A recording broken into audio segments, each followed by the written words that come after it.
Hello everyone, this is the Adobe Illustrator demo for maybe more advanced function of Illustrator. So first thing that we're going to be looking at is going to be the appearance tool, appearance function. So so let's say if you want to draw something, but if you want to use like a reference a picture and then trace over it, that is perfectly okay. By the way, this is not a drawing class, so if you want to trace something over it, that is totally fine with me. But just don't trace anything Disney because they're gonna hunt you down and sue you. So make sure, as long as it's not Disney or Pixar, I'm totally okay with it.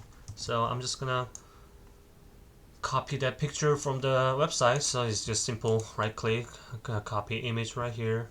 On Mac it might be a little different, but I'm sure that you guys have some kind of way to do it. So just copy image and then Control V or Command V to copy this in. And I'm just gonna resize this tool. So using the direct selection tool, just selection tool, I can do this, but make sure you hold down the shift so that you maintain the original ratio. And then okay, that is good. So notice that if I have a snapped on, so it's gonna snap on the edge of the canvas just like that. See that pink letter pops up as a page, so just like that. And we're gonna trace over it. But if you were to trace over it, it's kind of the picture is kind of too, I don't want to say picture is a little too vivid to trace over it. I'm not too sure what that means, but when you're tracing, you use this tracing paper, which is translucent. So we want that kind of effect to the Adobe Illustrator as well. So one thing you can do is lowering the opacity of this element right here. So how do we do that? We can go there, and then if you have this properties tab opened up, if you don't have one of these, you can always go to Windows. So let's say you don't have one of these and it's looking like this or something else. What you can do is you can always go to Window and properties right here, and it's gonna pop this back up. So I'm just gonna snap this into bottom up right here, and now we have our properties back. So we're gonna select this, and you see the opacity right here.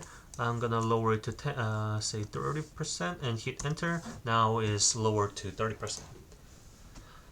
Okay, and then now you can start creating elements on top of it. Start tracing the elements, so like that. But so when you are doing this, you might click the elements behind it and then accidentally move it. So to prevent that, what you can do is you can select the element that you wanna lock, and then right click. Oh well, not right click. Select the element right here, and then go to Object on top here, and then lock, and see the selection. So it's Control T or Command 2. Control 2 or Command 2 is the hotkey for it. So if you lock it, and you won't be able to select that object because it's locked. But this one, because we haven't locked this, you'll be able to move it around. So this gets useful if you wanna lock the background and then just work on the top elements. But if you wanna unlock it, go back to Object, and then you'll see there's Unlock All, which is Alt Control 2 or should be Option Command 2. So if you unlock it, you'll be able to move it around. So another way you can do is by creating layers. So layers is something that I need to have a separate demo about. So we're gonna go to, for now I'm just gonna show you how you can lock the layers. So if you go Window and then Layers right here, and then this is gonna pop up. So this is on our layer 1. So if I want to put the red circle on a separate layer, you just have to create another layer, which is this guy right here. And then I want to cut this out, which to cut is Command or Control X to cut. Now it's going to disappear. Now it's saved to our clipboard. And then we're going to select the layer 2 and then Command V. But if I Command V, it's gonna put on the like a really random place. I don't know why it does it. But the way you wanna paste something in place, you can hold down to Control Shift V, and it's gonna get pasted to the original position. So if I were to put it right here, and then Command X to cut, and then try to paste it right there, but if you just do the Control V, it's gonna put a random place. But if I do the Control Shift V, it's gonna place to the original position. So that is something that you need to make sure to memorize. And yeah, that is it. So how do you lock the layer? It's easy. You just go there and you see this two section right here. So this is to hide this element, to hide the layer. It's not necessarily deleting it, it's just temporarily hiding it. So if you put it, let me get that red circle back there. So if you hide it, it's gonna get disappeared.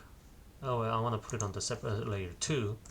I'm gonna rename it. You can double click the name and then you can rename the layer. So this is good practice that you do, because by the end of the day you'll have like 30 different layers and you won't be able to tell which is which. So I'm gonna call it red circle. I'm gonna call it reference photo. Okay. Then on the red circle, I'm gonna hit Command Shift V to place this in the place. And then if I wanna lock it, just select the layer that you wanna lock and click this second section, and then now this padlock icon is gonna appear. Now the layer reference photo layer is locked. So now you can start creating but make sure notice that this is, you see that stop sign right there, because since it's locked you won't be able to make any kind of edit or add anything on this layer. So make sure that you select this layer and then start editing. Okay, alright, that is how you can use the layers to lock something or put things in order. So but what if you are working on a layer, but it has a couple elements that you are stacking each other? So for instance, you're working on some kind of geometric poster, and then you have 3 different colors. 3 different colors, so for instance like this, but they all are in the same layer. But if you want to change the order of the stack, so what you can do, say I want this green rectangle to be on the back of these two. What you can do is you can go to the object and then arrange, and you can select you can see these two. So it's better to memorize this hotkey, because sometimes you have to click it multiple times. So if you can send backward, now it's on back of the black rectangle right there, and then if I were to click one more time, it's gonna go and then behind this red. So now I changed the order of the stack. But if you want to bring this forward, you can always go back here and then arrange and do the forward. But it's much easier to use the hotkey in this case, which is control this looking thing, and then or shift control this looking thing. So what does this bring to front is it's gonna bring it to the very front instead of doing step by step. Whereas bring forward is gonna bring forward one layer by one layer. So if I were to hit this guy, it suddenly is on the front of everything. Whereas if I do this, is only in front of one, so it's only get stepped up one step. So which is in front of this red rectangle right here.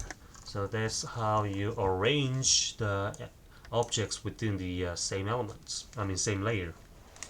So back in the day, we did when we did not have layer into the Adobe Illustrator. This was how you will arrange the stack order to the elements.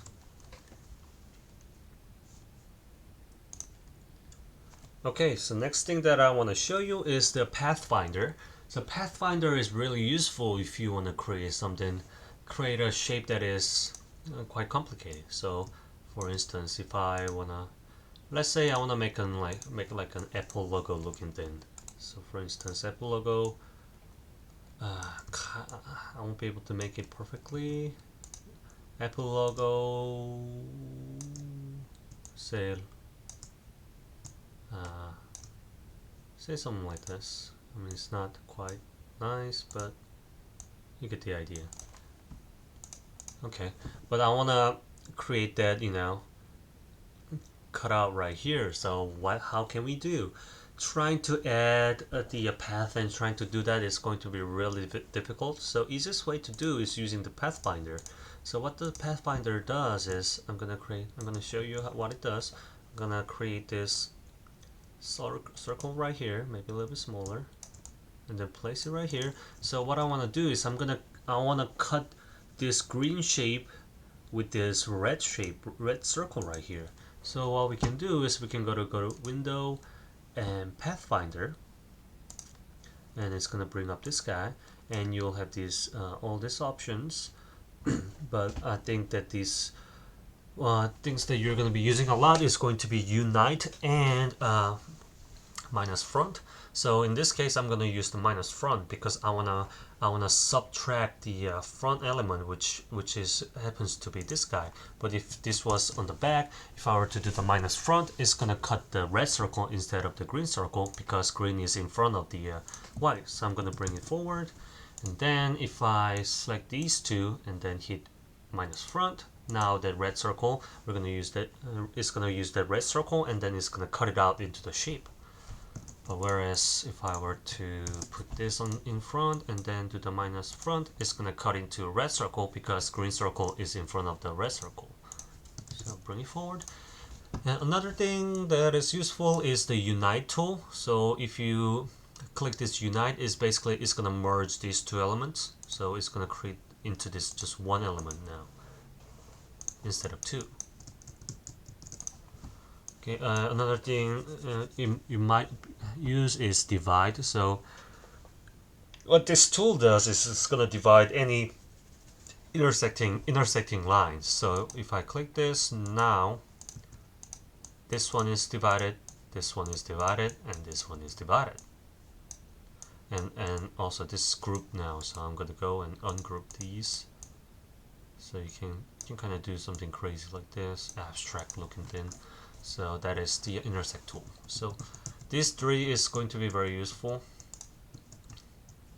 Sometimes you can do like a minus back. Where's minus back?